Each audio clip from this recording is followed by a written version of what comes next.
é falado por aí que existem 3 capitais. Então, o capital social, que tá muito relacionado ao teu sobrenome. Então, antigamente, as pessoas que mais tinham um sobrenome muito importante eram donos de cidades e de lugares muito grandes. Esse bairro aqui, inclusive, é... É. É Esse verdade. bairro é de 3 famílias. Ó, que Aham. massa. E tem o capital financeiro, que é o que você tem de dinheiro, né? E o capital cultural, que é o acesso que você tem à cultura. Então, a faculdade, os cursos que você faz. Só que esses 3 capitais, eles dependem exclusivamente de dinheiro. Então, o capital social é quando você tem um sobrenome, o sobrenome veio de dinheiro, né? O capital financeiro é o dinheiro por si só, e o capital cultural também depende de dinheiro, porque para você ter acesso a estudos, para você ter acesso à cultura, na grande maioria das vezes você tem que demandar de bastante dinheiro para isso também. E daí ela vem com o questionamento de, cara, por que que mesmo algumas pessoas não tendo dinheiro, essas pessoas são tão bem-sucedidas quanto? E aí foi daí que ela trouxe o conceito do capital erótico. Ela diz que a tua aparência também conta muito na hora de você conseguir o sucesso. Na grande maioria das vezes, até mais do que o dinheiro por si só. E o que é levado em consideração na questão de aparência? Porque, tipo, não é só a beleza natural, digamos Sim. assim, né? Existe meio que um padrão de beleza natural que chama meio que atenção Sim, para a maioria das existe. pessoas, né? Existe esse padrão, mas quando a gente fala do capital erótico, ela bate em 5 pilares, né? 7 no livro, mas eu trago para nossa vivência, tipo, do mundo real, dos negócios e empreendedorismo, 5 que são os mais aplicáveis.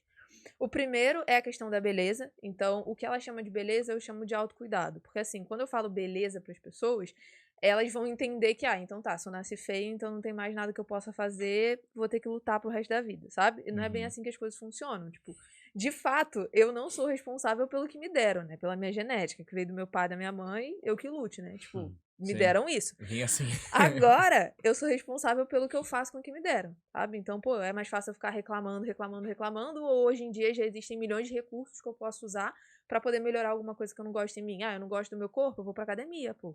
Eu não gosto de alguma coisa do meu rosto, eu vou melhorar, sei lá, vou comprar algum produto, ou às vezes até recorrer a alguma coisa, algum procedimento estético. Então, hoje em dia já existem milhões de formas que a gente tem pra poder melhorar a nossa beleza. Então, ela tá diretamente ligada com o nosso autocuidado por si só. Então, tipo assim, cabelo, barba, pele, tudo isso, sabe? Dá pra dar uma ajeitada, né? Dá Não pra dar uma importa ajeitada. quão feio venha de fábrica. Não, sempre dá pra dar uma ajeitada, né, cara? No final das contas, é mais uma questão de crença, de, eu sou tão feio, já que eu sou tão feio, eu não vou fazer nada porque nada vai resolver. É mais essa questão de crença do que uma questão de procurar soluções, né? Porque solução a gente sabe que tem. O segundo pilar é a questão da atratividade sexual, que está relacionado com a linguagem corporal, que na minha visão, e no livro ela fala também que é o mais raro de todos, então é o pilar mais raro de você se encontrar entre as pessoas, porque ele é o mais complexo de você começar a aprimorar na tua vida, sabe? Mas ao mesmo tempo mais importante, que é a questão da linguagem corporal por si só. Não a questão da linguagem corporal de microexpressões, assim, sabe? De eu parar pra ficar analisando cada microexpressão de uma pessoa, porque o sorriso, porque o olho, porque não sei o quê. Não é isso. Mas é a questão de eu entender que se uma pessoa tem uma postura autoconfiante, ela é completamente diferente de uma pessoa que tem uma postura insegura.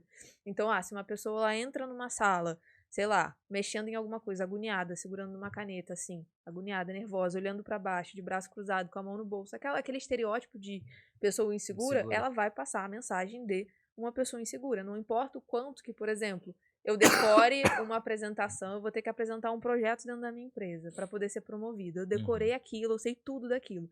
Não importa o quanto que eu saiba daquilo, se eu chegar na frente deles e tiver uma postura insegura, eles não vão botar fé naquilo que eu tô falando, sabe? Eles não vão acreditar naquilo que eu tô falando. Porque Tanto que a gente acredita muito mais, às vezes, nesses coaches de internet que falam um monte de besteira. Exatamente, Não, quem do que fala nas com pessoas. convicção vai fundo, né? Eu costumo falar que... Não costumo falar, mas eu já falei isso outras vezes, que no começo, assim...